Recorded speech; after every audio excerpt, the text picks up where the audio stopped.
Late in 2040, people throw an end-of-the-world party. They expect this to be the moment humans can no longer take control back from AI. Sunrise comes. Nothing obvious happens. This is not a prediction. It is the ending of AI 2040, a policy thought experiment.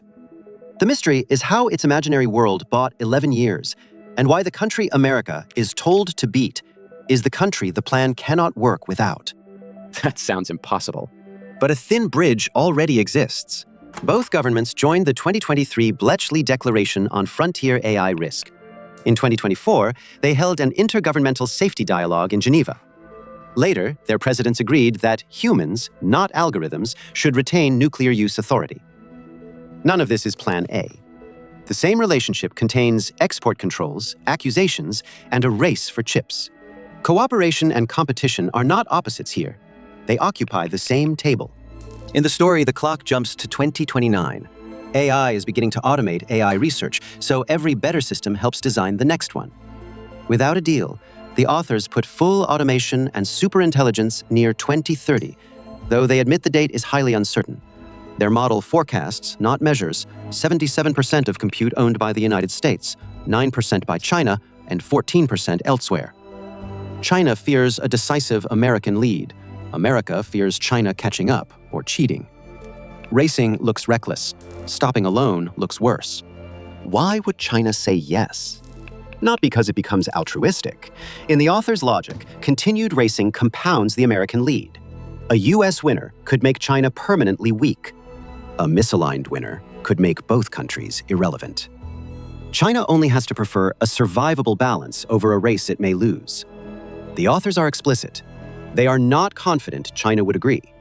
This is an incentive argument, not Chinese policy. China matters because its signature turns an American concession into reciprocal restraint. It is indispensable, but not sufficient. A wider chip coalition still has to close the supply chain gaps. The deal then becomes machinery. First, count the chips: holdings, purchases, sales, data centers, fabs, memory, packaging. Open the records to reciprocal auditors. Second, pause new training and large experiments while approved existing models keep serving users on verified clusters. Third, install layers of evidence: network taps, random partial recomputation, memory controls, tamper seals, guards, inspectors, and intelligence.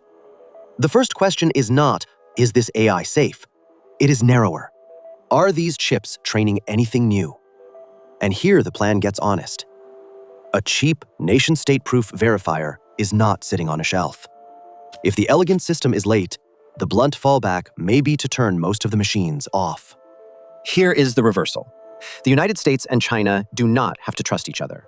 The system is designed around the expectation that they will not. In one vivid part of the scenario, new Chinese data centers sit in Canada and new American ones in Mongolia. If the deal collapses, each fleet is physically vulnerable to the rival.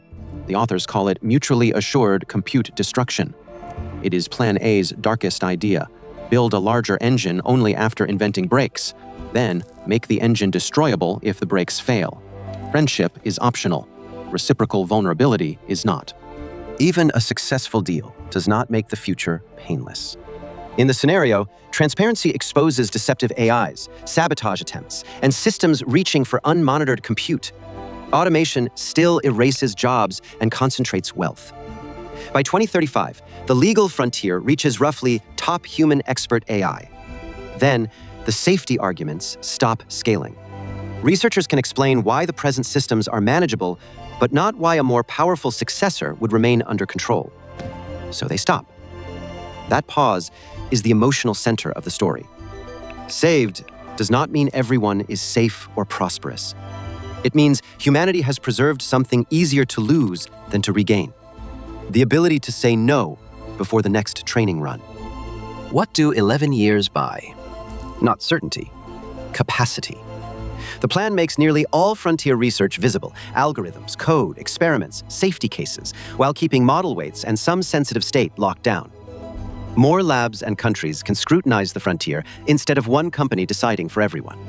Verification hardware improves. Regulators learn to audit not just promises, but workloads. In the scenario, alignment becomes a mature science by 2038. In 2040, Governments decide the best systems are safe enough to scale again and begin handing them more authority under public guardrails. That is the most speculative part of the story. It is not a capability we have. It is what the authors hope the pause makes possible.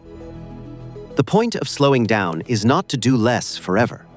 It is to become able to choose what happens next. Return to the sunrise. In this thought experiment, China helps save the future neither by defeating America nor by trusting it.